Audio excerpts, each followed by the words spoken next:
Change, questions, boundaries. Hi, everyone. This is Heather Vickery. Welcome back to the Brave Files podcast. I'm so happy to have you here with us this week.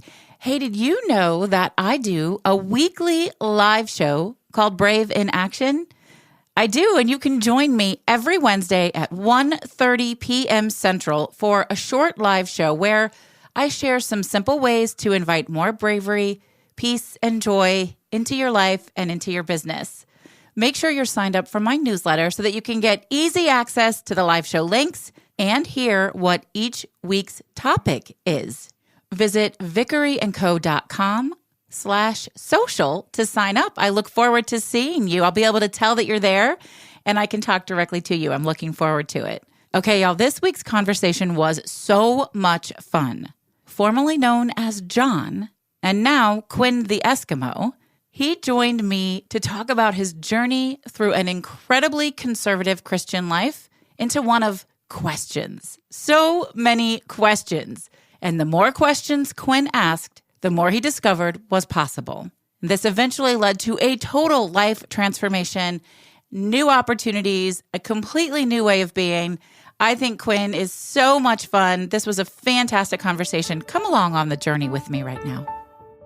You're listening to The Brave Files, where we share stories from people who've stepped out of fear and into bravery in every possible way.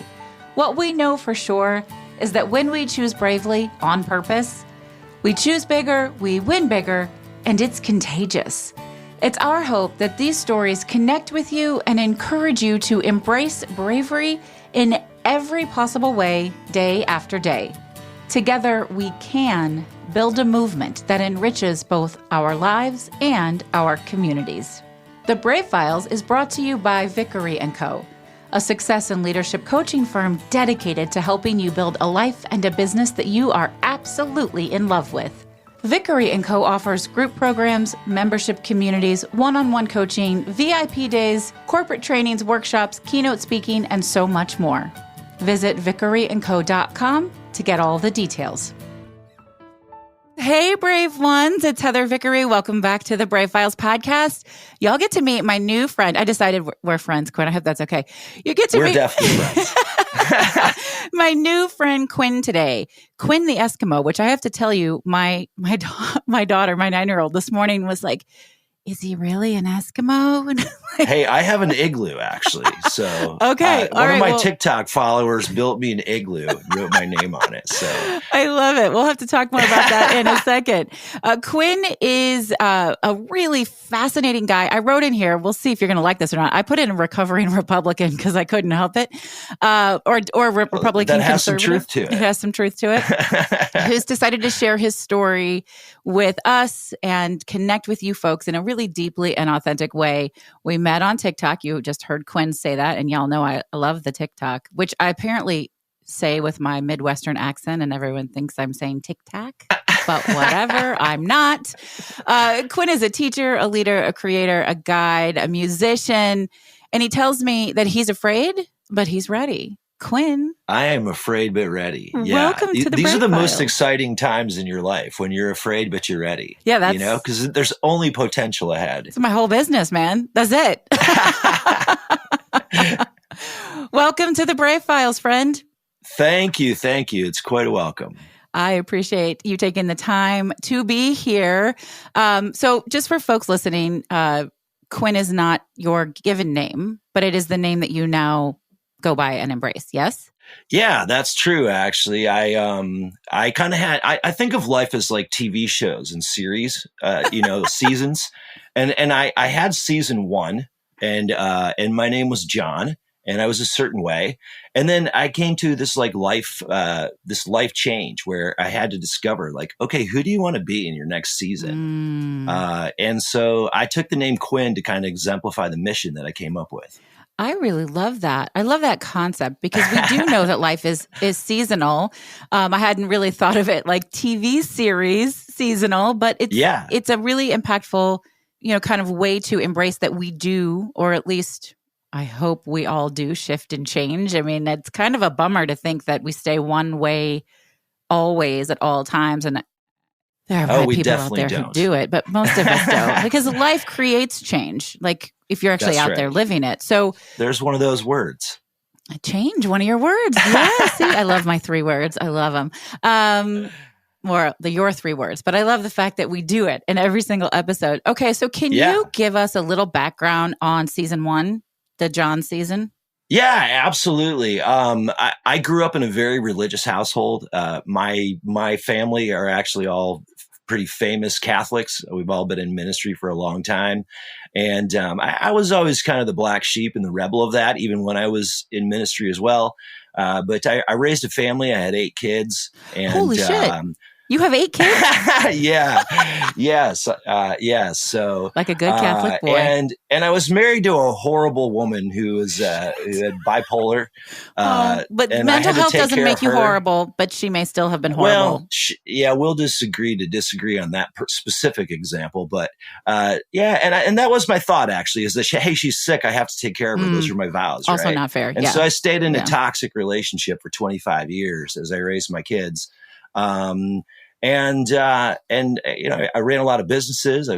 I was successful. It was kind of a type A personality, very, very conservative, very family oriented.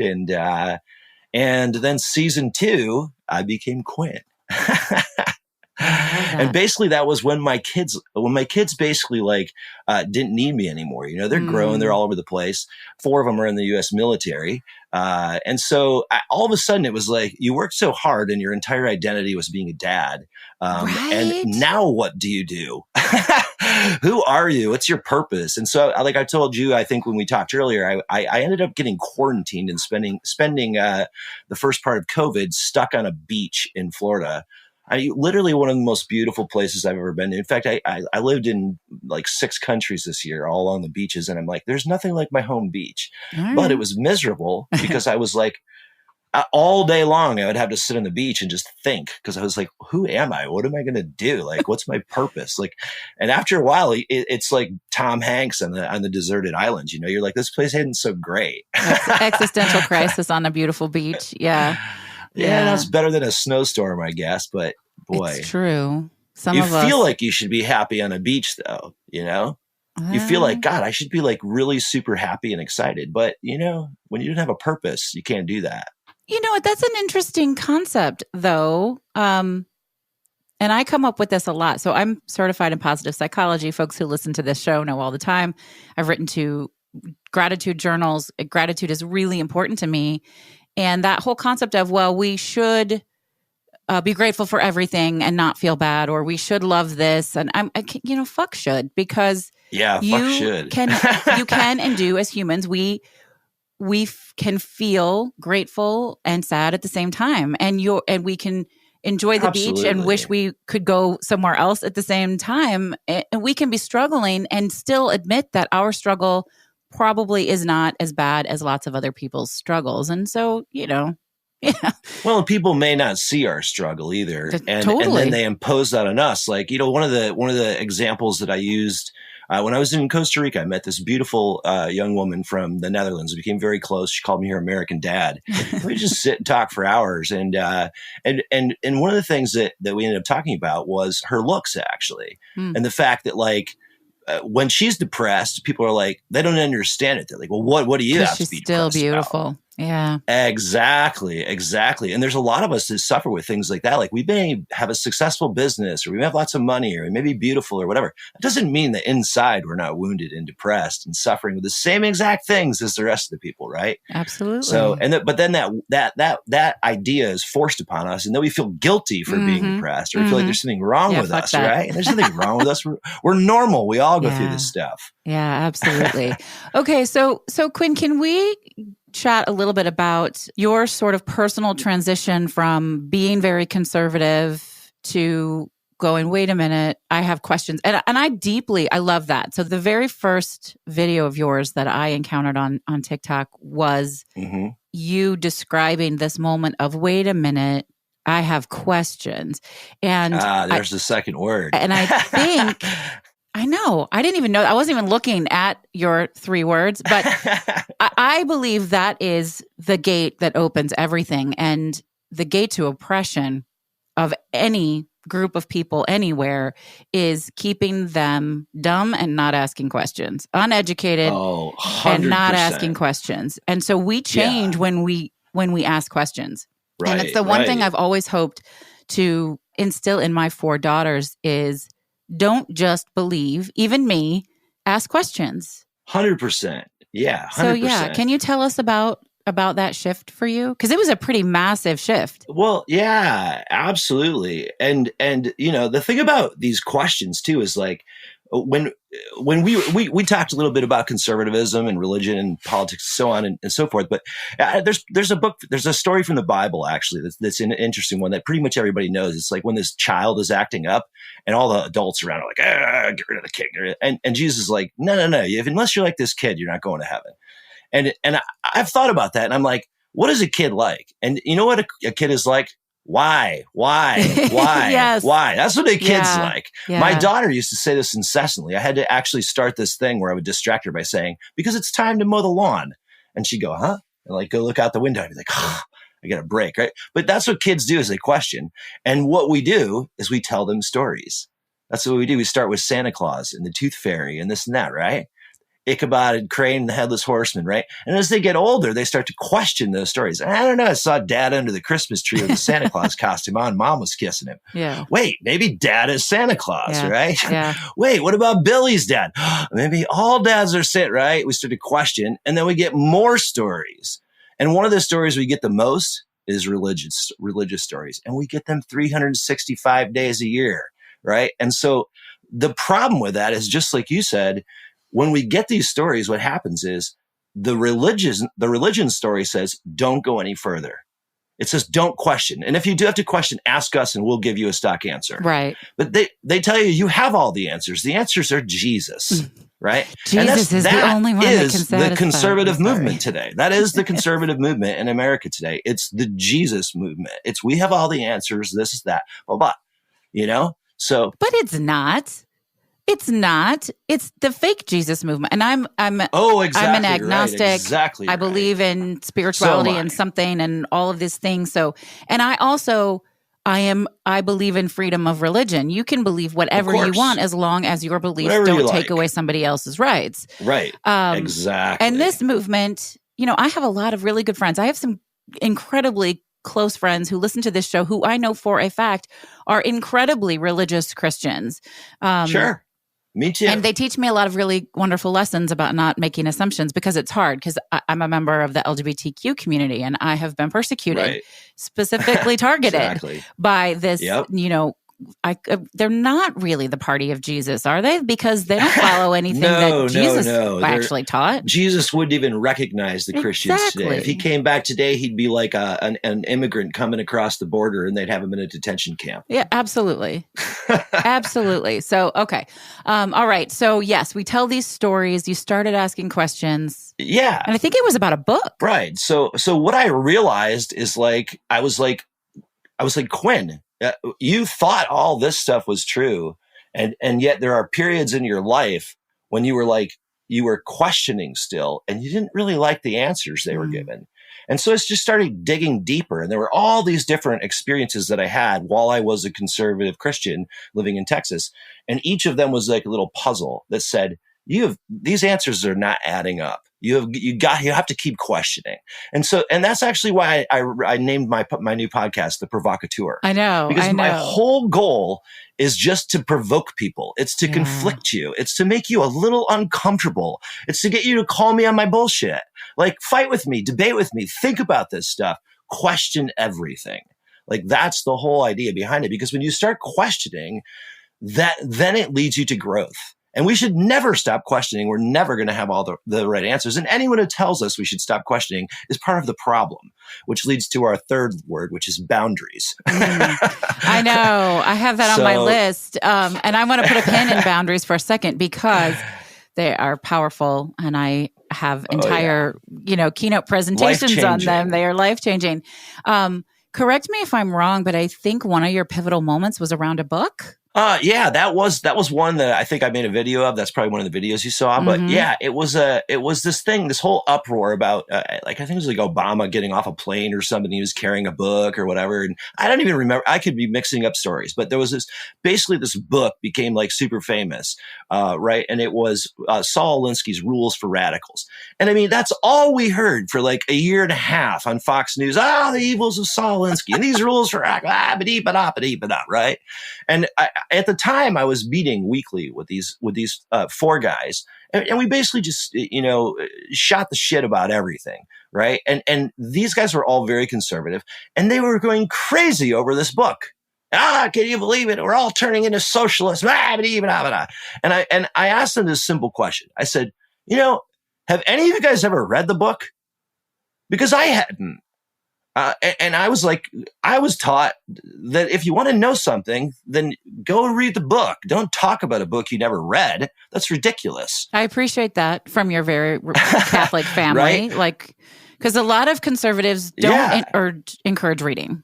Well, and we were encouraged to read certain things, to be perfectly honest. I mean, we grew up with a library, not a TV, but, Right. And my dad did encourage us to read some stuff as much as he knew to open his mind, but there was a lot missing too from those libraries. They were very one-sided, but Okay, it did fair give me a enough. love for reading, and it gave me a knowledge that when you want to learn something and you want to speak about something, you ought to at least go read the book.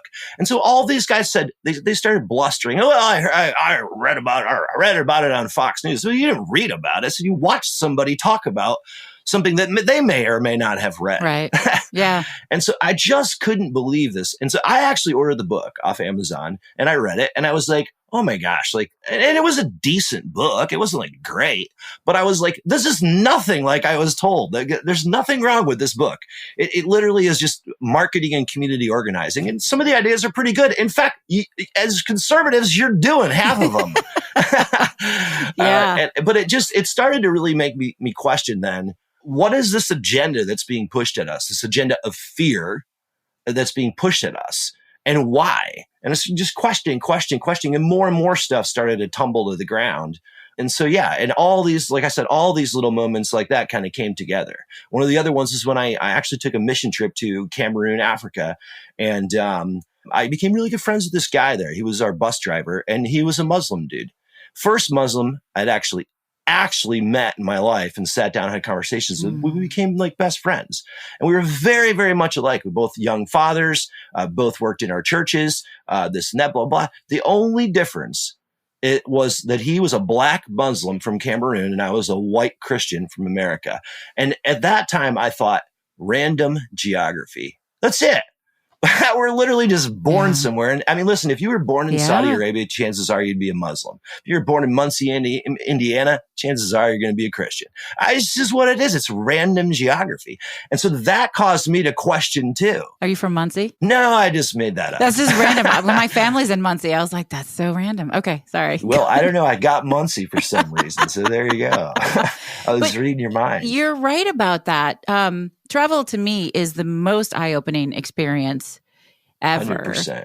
And it's interesting. There's a story that I know from somebody evangelical years ago. This story is from like 20 plus years ago, who did a mission tour, and she really wasn't there for the right reasons, and she's frustrated, and you're trying to convert all of these people. And finally, she just turns to them exasperated and said, "Are you going to accept Jesus Christ as your Lord and Savior, or what?" I'm like, that's going to work. Oh my gosh. Versus doing what you did, which is have conversations and go, wait a minute, again, we're more alike than different, right? Right. Well, and not only that, but like basically both of our faiths taught, hey, the other one's going to hell because we're right. And we'd spend centuries massacring each other across the world, right? Like, and to me, it's like, okay, why did this happen? Because we were born in a certain place, in a certain culture. That's ridiculous. How can I think that he's going to hell because he was born there and I'm somehow going to heaven because of Muncie? Yeah. Yeah. So you question that, and then all of a sudden you start questioning everything again. Yeah. Those questions just keep coming. If they were wrong about this, what else are they wrong about? Right? I love that. Tumble. Yeah, right. Because then you go down that you go down that Alice in Wonderland rabbit hole and you go, wait, there's a whole Yeah. new world over here. Yeah, exactly. Well, and you have to ask yourself you have to admit, I was wrong. I used to believe this shit. Oh, man, that's hard You have to to do. say, I was wrong. It's not just their fault. I was wrong. And if I was wrong about this, what else am I wrong about?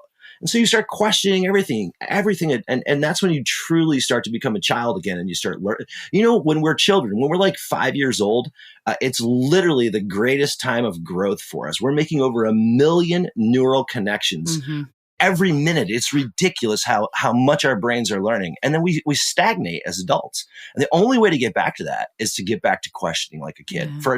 Like kids don't have to worry about where they're going to live, where they're going to lay their head, what kind of food they're going to put in their body. Well, all they think is, look at the world before me. I have questions. It's a wonderful I'll thing. push back a little. Privileged kids don't have to worry about that.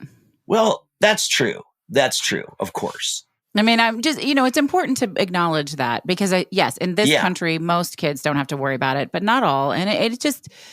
But I'll tell you this, my first trip overseas was to Haiti. So I'll push it a little bit back.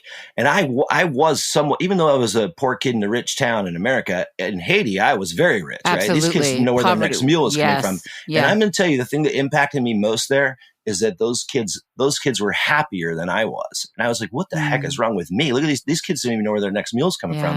And yet they're happy because it's their life and they're still children. And so they're still exploring the world and they're still questioning. Yeah, there is that exploration for sure. Yeah. Yeah, we lose that as adults. We do. Lose that. Yeah. We get sucked into just living. Yeah, right. The rote, follow the rules, do the right thing. That's so much the core of the work that I do is like, wait a minute, put a pin in it. Let's look at it. Do you like the way this feels? Do you want this for yourself? Do you want this for your business? Do you want this for your life, 100%. For your family? And if you don't, then be aware and be intentional and create some change. And a huge part of that is with boundaries. So let's talk about boundaries is one of your words. Sure. You mentioned it earlier. So as you're transitioning from this super religious conservative life into one of exploration and questions and all of that, you feel that boundaries really helped you make that move. Can you talk to that a little bit? Oh, yeah, 100%. And I do a lot of teaching on this now because it's one of the ways that you can really get rid of some of the trauma that you've had because you either didn't or weren't able to draw boundaries before. And I'm going to take it back to the TV series, the TV seasons. Okay. What we see in a first season is, right, like here's this main character and they go through all this stuff. There's ups and downs and this and that. And then boom, it ends on this big cliffhanger, right? Season 2 is like 6 months later. They grow a beard now. They're in a different location, whatever, blah, blah, blah, blah. It's a start over. It's a do over, right? Yeah. And then what happens is the same dang thing. They go through ups and downs, this, that, but season 2 ends in the cliffhanger, right? And so sometimes in season 2, you have some of the same characters. Sometimes you don't. Right. You have some of the same struggles. Sometimes you don't. Right. And so what I started to think about when I became Quinn was this is your season 2. Things are going to be similar in some regards, Quinn, but they're also going to be really different. And some of the same characters are going to be in season 2 and some of them aren't.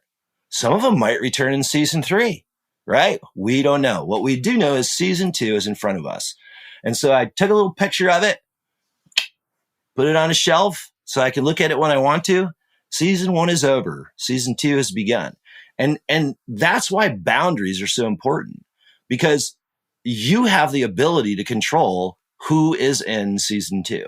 And you do that through boundaries. And boundaries are not exacted in a revengeful way. That's right. In a traumatic way, in a ooh, I'm getting rid of you because you're a jerk way. No.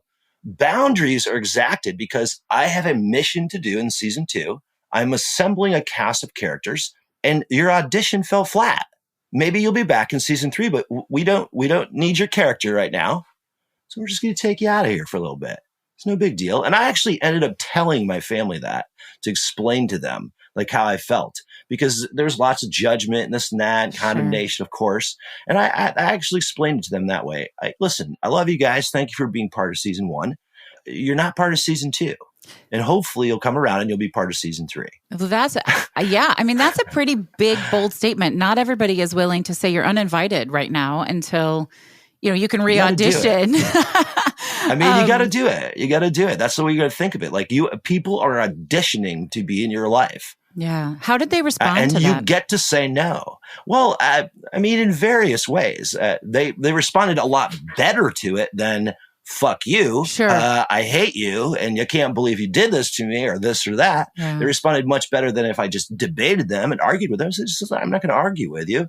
I'm on season 2 of my life. They think I'm crazy, to be honest with you, but they're starting to come around in little bits, and they're like, maybe. The funny thing is, and this is all about control. Like when you have a gunslinger in the Old West that comes in and there's like problems, people are always really happy to see the gunslinger. And then when the problems are cleaned up, they're like, let's get rid of the gunslinger. We don't like this guy around, right? And that was my role in my previous life. I was always the gunslinger. I was always the guy who was in control. You need a problem, call Quinn. He'll take care of it for you. Sometimes people liked my methods, sometimes they didn't, but they always liked the results, right? So I was kind of known that way in my family. I'm the oldest of 7. I was always that guy, right? This guy will take care of it. And so part of my whole trauma was like being out of control. It was like, I can't control this right now. I don't know who I am anymore. I'm not really a dad, at least in the same way that I was before. I actually have time for myself and I have to figure out who you are, right? It was a total lack of control. Yeah. Right. And so I think. And did that terrify you? Because most people are terrified when they realize they no longer have any control. It didn't terrify me, actually. What it did is depress the heck out of me because I didn't know who I was anymore. Okay. And so I'm sitting on that beach and I'm like, you don't even have a purpose anymore, which is the worst thing in the world when you don't have a purpose. You don't know what you're really all about, right? And so it didn't really terrify me. It just made me like unable to do anything and just depressed and sitting there like, well, who the hell are you? So how'd you get out of that? What led to this point? Well, I basically got out of it. With those 3 words that I gave you. The first is change. And that was what I've really figured out finally and this is why I took the name Quinn. I didn't want to be somebody who was like demanding and follow these rules and do this and do that. I wanted to be an attractor. And it comes from this Bob Dylan song called Quinn the Eskimo, or the Mighty Quinn. I was like, I knew everybody knows the Mighty Quinn, the right? I was like, there's got to be. Come all without, come all within. You've not seen, right? Yeah. But the verses are what I love in that song because it's all about these townspeople who are going through this drudgery of their lives. And no matter what's wrong, everything, all the verses end with the same thing. Quinn's coming to town. Everything's going to be awesome. Well, Quinn never even shows up. He's not even in the song. It's just the townspeople so excited that Quinn's going to be here. And I was like, that is the guy I want to be in season 2. I want to be the guy that just brings smiles and happiness and love, and people can't wait till I get there, right? And so I decided my first word with change. I was like, I'm going through change whether I like it or not. What I can focus on in this moment of being out of control, the one thing I have control of is me. And so it sounds cliche, but change starts with me, right? And I finally got that because I didn't have control over anybody else. I didn't have to take care of anybody else. I didn't have to do anything except take care of me. And I thought, I'm going to take care of me and I'm going to change myself and become the next level. I'm going to go to the next place where I'm supposed to go in my life, become more powerful, become stronger, become more gentle, more kind, more intuitive, more knowledgeable, all these things. I can change this stuff about me. And so that's what it was about. And I basically did that with my second word, which is questioning, right? Yeah. Quinn, you thought you knew everything before, and evidently you didn't. So start questioning everything. Yeah. And that's what I started to do. I literally just questioned everything. Like I became like a little child again. Why? Right? Nothing could distract me. Yeah. I just I'm questioning it all. Religion, politics, my views, history, things I learned in school, whatever, everything, right? And then the third was, I have this positive outlook on life right now. I'm in season 2. I only need positivity around me. Yeah. Because I am not going to have negative people sticking pins in my balloon while I'm doing this. Yeah. And so that's where boundaries came in. I'm sorry, you've auditioned for season 2. You fell flat. Sorry, maybe we'll see you in season 3. And so that was basically my mission. As I went forward, I decided to travel the world because I'd always wanted to do it. I decided I want to see more. I want to read more. I want to experience more. I want to taste more. I want to smell more. I want to whatever. Like I want to sit with people and learn about them and learn about their cultures and hear their stories and tell my stories and see what's similar, right? See what's different. Learn. And so I started traveling. And that's what I've been doing the last couple of years. I love and it's been eye-opening. It is the best education possible. Certainly. Yeah. Yeah. And you have sort of folded travel into this 2.0 season 2 Quinn, like you're building a new business around it.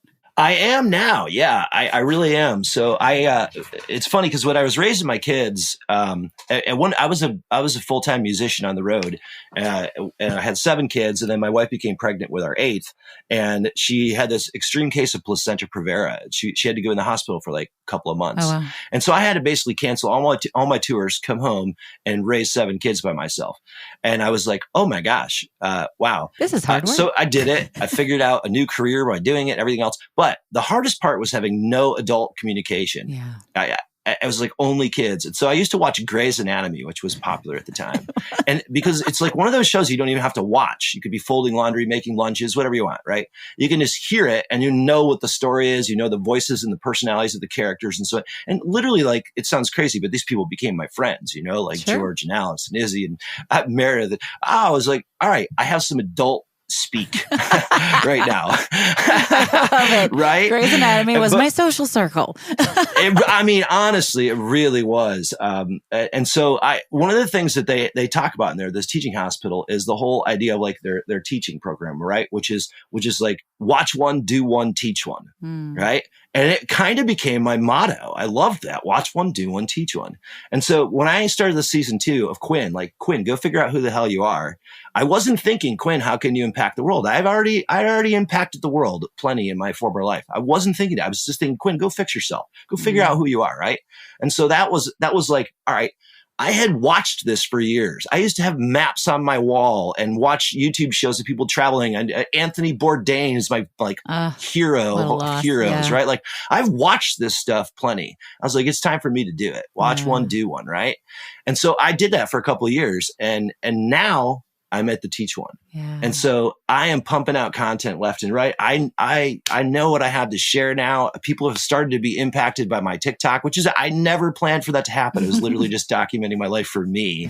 And now people are being impacted and their lives are being changed, and people are reading my blog and people are asking me for a podcast. And so I'm like, all right, it's my turn to do this. I'm going to do this. Yeah. And so I'm blowing it up. I'm becoming a content machine, trying to share everything I've learned and just love people and help people on their journey. Yeah. So well, that was my them. question is, what is it that you want to help people with or to help them do with your message? I think there's a couple of things. Like, number one is start to think about things in a different way. Several of the books I'm writing right now are about that. It's just questioning things and thinking about them in a different way. Everything from, like you mentioned, privilege before. And you really see that when you start traveling around the world. Like, so I want people to start questioning where they grew up and where they live and why they think the things they do because of that, right? And what people think across the world. Like, one of the things that I started to really discover as I traveled was like being around people that were different religions. Yeah. And realizing like, wow, so much of this is similar. And remembering back to classes I took in college and stuff about, like, for example, Zoroastrianism, which is the first monotheistic faith, and all of the 3 major monotheistic faiths, Islam, Judaism, and Christianity, came from Zoroastrianism. Half of their ideas were borrowed from Zoroaster. And so we start looking at these things and learning about these things and questioning these things. Right? That's what I want to do. I want to provoke people into thinking about, wait, why do I hold the views that I hold? And where did they come from? Right? What's the history there? When we look at the history of the church and we have all these Bible Christians that are out there, most of them don't even know where the Bible came from. They don't know that it wasn't around for 400 years after Jesus roamed the earth. Jesus has no idea what the Bible even is. It was long gone by the time it came around. But so we start to question that. And the way to do it is to just read history, look at history, travel, like go see these places, like walk in the footsteps of some of these people who you've been reading about, and your eyes just start to open. Absolutely. Your heart starts to open. And so that's my mission right there. I love is that. like, is do that. And then it's also to, secondfold, is to give people systems for change and for growth. Like, that's always been one of my big things, is developing easy, simple systems where people can make quick, concrete, effective change. And so that's what I'm doing now. I'm starting to develop these things. Okay. Yeah. So for example, I've taken like my whole experience of kind of healing from my trauma and moving on to who I am with the seasons of TV. And I've developed that into a philosophy of like working with people and coaching people and helping them get over their trauma without use of therapy and move on to just being the shiny, happy human beings they're supposed to be. Sure. I'm a fan of therapy, but I think that there are a lot of other ways to support yourself. Right. Either instead of or in addition to. Yeah. Yeah. Yeah. And one of the things that I'm also doing is like, I'm starting to realize in my personal life and as I'm traveling around, like, okay, it's not that the things that we have are bad. It's that things have to evolve and change. Yeah. And so there's nothing wrong with therapy. It's wonderful. We didn't even used to do that. Well, now we had therapy and that was wonderful. We had counselors, blah, blah, blah. And then we had life coaches. They're like, we can do it better. We don't need your certification with it, blah, blah, blah. And life coaches have been very valuable. A lot of the counselors are going back and getting life coach certifications, right? So in other words, it's all about change. It's all about evolving. And so now that I'm aware of that and all I have to do is discover it. And so that's what I've started to do. I started to discover there's nothing wrong with religion per se. We needed it for a certain period of time. That's time for something different. Yeah. There's more out there. And I figured out what that is for right now, right? There's nothing wrong with therapy, right? There's nothing wrong with life coaching. There's nothing wrong with dealing with your trauma. That's a wonderful thing. I figured out a better way to do that. That's all. We're just evolving and changing and growing. And some of these things are going to be better and some of them aren't, right? Well, and but the whole idea is keep being innovative. Yeah. Like, why stay with what we have? Like, keep being innovative. I'm with that. And like and remember that there's not a one size fits all solution, right? It's going to be, we're different. We have different experiences that have led us to this moment. And so that's right. I always tell folks, take what you want, take what sits and resonates and inspires you, and ditch the rest, and it's okay because it's inside work. Yeah, exactly right. And that's the thing that I think is starting to change in the world. You said inside work. I love that because when we look at the 4 pillars of well-being, physical, mental, emotional, and spiritual, what we see, like, and I could talk about this for hours, but that'll be quick. But basically, like 2 of those things are masculine. The first 2, the second 2 are feminine. All right. And we're supposed to be a good balance of those things, whether you're a man or a woman. We're supposed to be a good balance of masculine and feminine. And we're supposed to be well balanced in those 4 things, right? It'd be like if you just do 2, it's like going to the gym and just working out your arms. And then you got skinny legs. You look like a freak, right? We're supposed to work out all 4 of them in a well-balanced manner, but we don't do that. Our emotional side is oppressed. We're told not to have them, especially as a man. Yes. And and women are put down in the meantime. We're like, well, yeah, you're crying like a girl, right? Or things like that. Mm-hmm. Right. So, and then spiritual is controlled by religion, which is dominated by men. And always has it, right? So those 2 things are like skinny legs. Yeah. Right. And the problem is that most of us in our lives concentrate on physical and mental. And we go, oh, well, I'm going to go ahead and meditate. I'd like to do that. Or I'm going to go ahead and do some yoga. I'm going to do this when I have time. It's an extra. Instead of making I know I should do this, but and then when we do it, we don't even consider it work. We consider it like frivolity. We consider it like, this is what I do when I'm done with my work. But no. That is work. It's the inside work, like you said. Yeah. And it is just as valuable as you getting up and going to your job every day. Absolutely it is. Except for the fact that you're working for yourself and you're more valuable than your, Stan who's like yelling at you in your cubicle. Right? Yeah. So like, that's the point. This stuff is work. When you sit and you meditate for an hour, that is just as valuable as you going to work for an hour. And trust me, it'll bear just as much fruit. I believe you. That's the thing. We have to start thinking about those things as work, and then take the same responsibility with them that we would. Like, why would you get up and go to work? And oh no, I have to go to work. Well, how many times have you said, oh no, I have to meditate? Right. Can you go out and have drinks tonight? No, I'm sorry, I have to meditate. Right. Right. Can you help me move? I mean, you could say, well, no, I have to work, but could you say, no, I have to meditate? Right. But you should be able to. Right. It's just as valuable as going to work.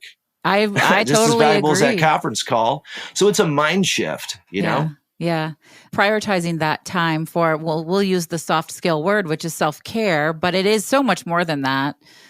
Because when we don't prioritize, and maybe it's meditating. I don't particularly love meditating, but I do EFT tapping meditations, which I love. Perfect. Whether it's journalizing or visualizing, whatever it is. What are the ways that you do that inside work and prioritize it for Quinn? Me personally, Yeah. number one, I smoke a lot of weed.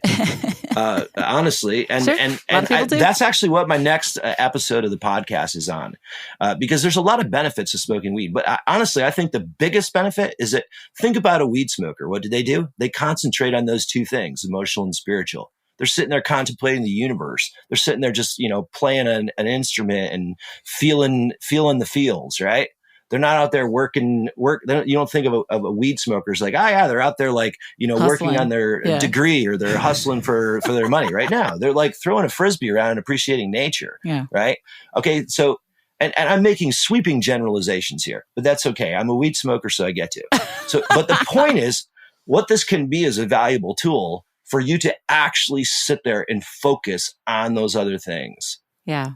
And so that's the number one thing that I've done. And number two is I've actually started to make like a schedule for myself during that time and lists of what I do during that time. I've started to treat it as work.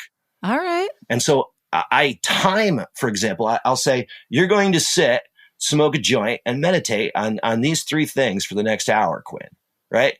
And what you're going to do is you're going to make sure your hand pan's ready so you can play your hand pan and get in the right mood. And you're going to have some snacks already there because you just smoked weed and you're going to get hungry. We don't want to waste all our time preparing food because we want our valuable It's just like boxing a lunch to take to work. Yeah. Right? Yeah. So you set yourself up for success and you go get stoned and you do your work. And honestly, that's been life-changing for me.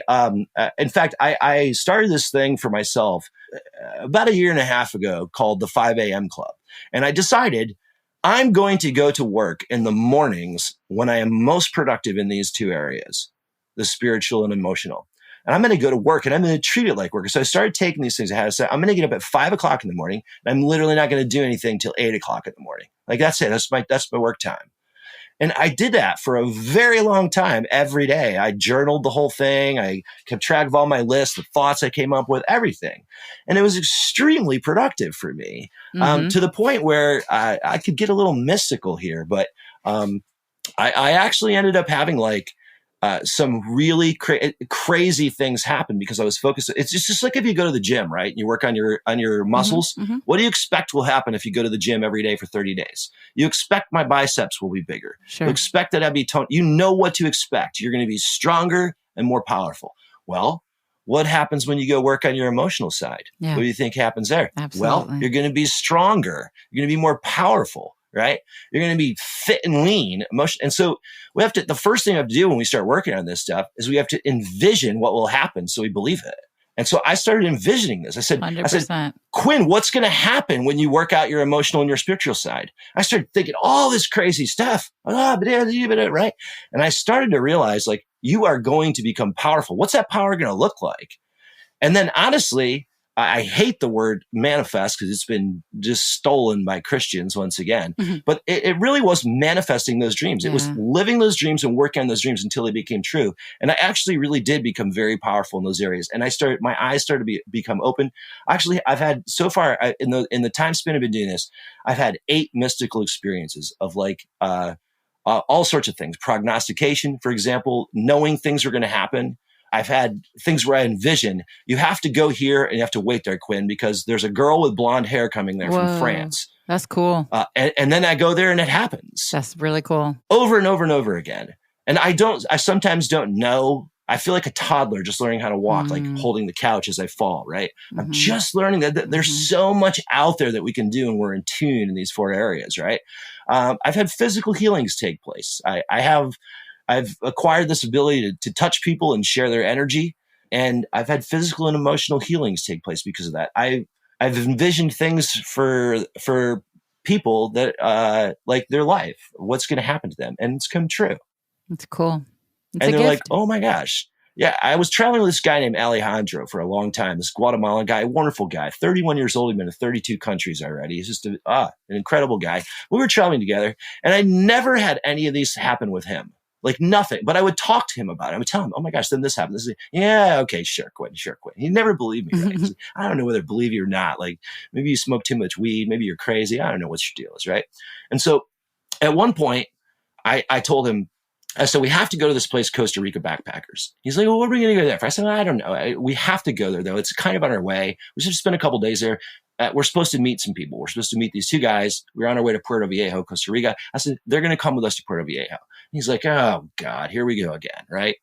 But he did it. He trusted me enough to do it. And so we went there. And I ended up meeting this girl there. We started talking.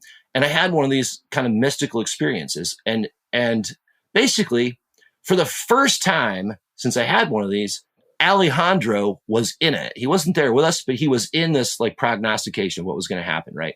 And basically, it's long story short, but it was that he was going to end up living in France.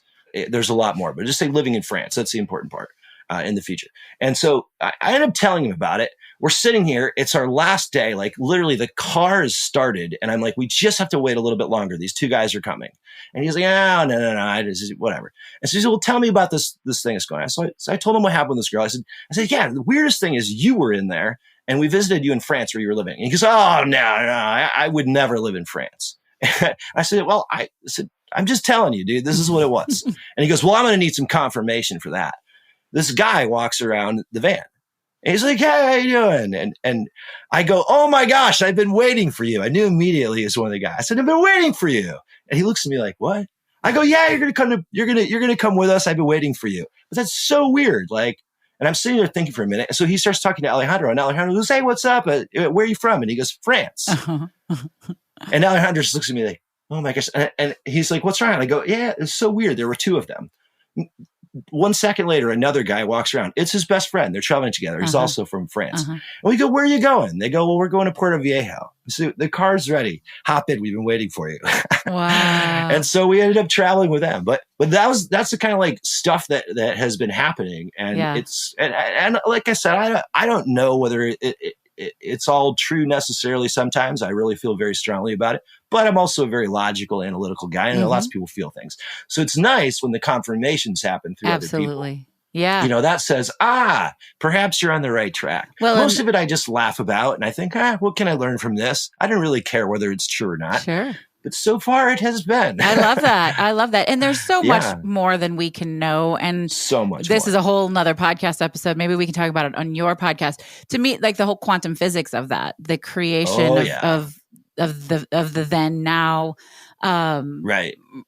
Like sure. All of these things really happening at once on parallel planes. And people think I'm crazy too, but I 100% know, you know what? Those things are people happening. Always thought innovators and people who are moving forward and coming up with stuff were crazy. I know, right? They thought people who discovered the world was round were crazy, right? Yeah. I know. You know, the first person who did surgery, I'm sure was, I know, right? Let me cut you You're going to open. take a knife and cut someone open, right? Like, I mean, you're crazy, right? For sure. I went to this doctor a couple of years ago who had this like miraculous like healing methods. People come from all over the world to see her, and I was like, some of my family had gone to her. I was like, all right, I'll give it a chance. I'm a complete skeptic, and she said something really interesting to me there because I was making fun of her, calling her a shaman, a witch doctor. What are you going to do? Blah blah blah, just teasing her, joking around, and she says, you know what? The thing about it is, like, before things are known and popularized, everybody thinks that this new stuff is witchcraft. Yeah. It's just because we don't understand it. Yeah. So we make up a story to explain it. Yeah. And I was like, wow. It like really lodged in my mind because of the way she said that. I was like, yeah, you're absolutely right. Yeah. So I love that. I love it. Yeah. So all of this is so much growth and awareness and change. And you mentioned before we started the interview, balancing your chi. And I love that. How do you celebrate when you have that thing that feels so great, or success, or whatever you want to call it? How do you celebrate? I would say three things: food, nature, and music. I love music. Whether I'm depressed or excited or celebrating, whatever, it's always music for me. I pick up an instrument and I express that through song. And the second one is just nature. It's like getting back to my roots. Like there's nothing like a walk in the woods or sitting on the beach and just listening to the waves crash and just going, I did it. Yeah. Right. So, and then the last one is food. And this comes, I think, from, I've had this for years. Like whenever I I have a big success, I celebrate with a great meal. Like I'll go buy myself a bottle of wine, a steak, and some shrimp, and cook up a great meal and just go, you did it, buddy. Like I love that. Food was always a celebration for me. Yeah. That's cool. And I love to cook too. So it's just joyful to dance around the kitchen to some French music and cook a great meal and savor it. I love it. You need to do Celebration. a TikTok video of that. I want to see you with your French music dancing around the kitchen. I love it. Oh, there are TikTok videos out there of that. There are plenty of cooking videos in there, and even my story actually of a guy named Chef Jean-Claude who taught me how to cook. That's cool. All right, I'm going to go check that out. You guys are going to all have to go check that out. I wish we could keep talking. If you find yourself in Chicago, I hope that we get a chance to connect and hang out in Absolutely. person. Before we wrap, though, I get to ask you what your favorite charity of sorry, it will be our charity of the week. What is your favorite charity to support? Oh, Goodwill, 100%. I absolutely love Goodwill, not just because it's a great place to shop, which it is, but it's actually because of their mission and what they do and the people that they help. I've had a lot of experience like meeting a lot of these people and the workers, and when I was involved back in business and stuff, and really people just think of them as free clothes or cheap clothes, but that's not the case at all. Like they're employing people and training people and educating people that nobody else would and taking care of these people. And cool. I absolutely love that. All right. Thank you. So that is overall probably my favorite charity. Awesome. Well, we'll make them the charity of the week. It's a good mission. I'll say this because if I don't say it, then I'm going to feel bad about not saying it. I don't love the way they use their fundraising dollars because more goes to operating costs than to actual people. But I actually agree with you. Yeah. And that's starting to change, which I love. Oh, good. I'm glad to hear that. So yeah, I've got a friend who's president of a Goodwill board in Texas, and he's done amazing jobs at that. That's awesome. Which I love. So that's good. We got to keep calling everybody to accountability to get better. Yeah. All the time. All the time. I 100%. Love it. Quinn, will you share your 3 words with us one last time? Yeah. Change, question, and boundaries. They're great words. I love them. And I love how they're so you. They came up over and over. And y'all listen, I swear, I wasn't like looking at the 3 words. That's just, that is you. That is your story. They're supposed to be those words, I guess, because I forgot I was supposed to come up with 3. And when you asked me, I literally just made them up. I love it. I appreciate you playing along. Quinn, tell folks how they can find you, follow along, learn more, travel with you. How can they find you? Absolutely. The best thing to do is go to my website, QuinnTheEskimoRocks.com. Everything I do is on there, from the projects I'm doing to blogs, my podcast links, TikTok, everything. It's all on there. So, and it will be on there regardless of what platforms do and what they don't do and which ones we're on at the time. So, all right. QuinnTheEskimoRocks.com. I love that. That's awesome. This has been so much fun. Thank you for spending a little time with us and sharing your awesome, wonderful energy with everyone, and just keep doing the things you're doing, friend. 100%. I'll get you back and have you on my new podcast. I would love that. Oh yeah. Another chance at conversation. Your podcast and where they can find it. Well, I just got news today that it's on Spotify now. Congrats. I don't know if it's searchable yet, and on iHeartRadio and all the places. But I'm hosting it right now on Podbean. Okay. And the easiest way again to get there is just go to my website. Okay. And what's the podcast called? Remind everyone. It's called The Provocateur. The Provocateur. All right. Yes, excellent. Intended to provoke. Thank you so much, Quinn. You bet. Great to hang out with you. We'll talk soon. All right, folks, that was a lot of fun, right? So many wonderful moments. I'm going to have to go back and listen over and over again and pull those little nuggets of gold out. It was so much fun. I hope that you enjoy it as much as I did. Go follow Quinn on TikTok. Follow me on TikTok. I'm at Brave Heather. We're having a lot of fun over there. I don't know about everybody else, but I'm just over there to have a really good time.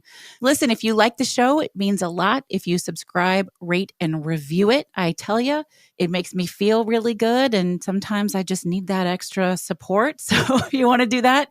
And if the work that we're out here doing moves you, inspires you, makes you laugh, lights you up, anything like that, and you would like to say thank you, you can do that by buying me a metaphorical cup of coffee.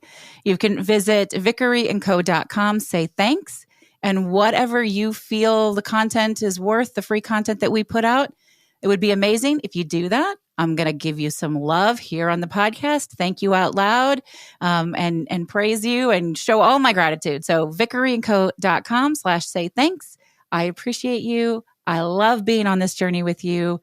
Until we get a chance to talk again, this is Heather Vickery reminding you today and every single day to go out and choose bravely. Bye now. You've been listening to The Brave Files, stories of people living courageously. Visit us at thebravefilespodcast.com to learn more about the show, find our show notes, and access full episode transcripts. And we'd love to know what you think of the show. We invite you to connect with us via Instagram and send a DM. You'll find us at The Brave Files Podcast on Instagram.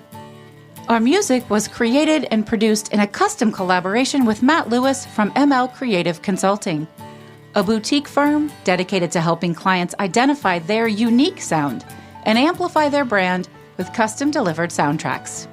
Special thanks to everyone on Team Brave, from our audio engineer to our producers, associate producers, copy editors, writers, and support team. The show wouldn't exist without them, and we are eternally grateful. I'm your host and executive producer, Heather Vickery. Thanks for tuning in.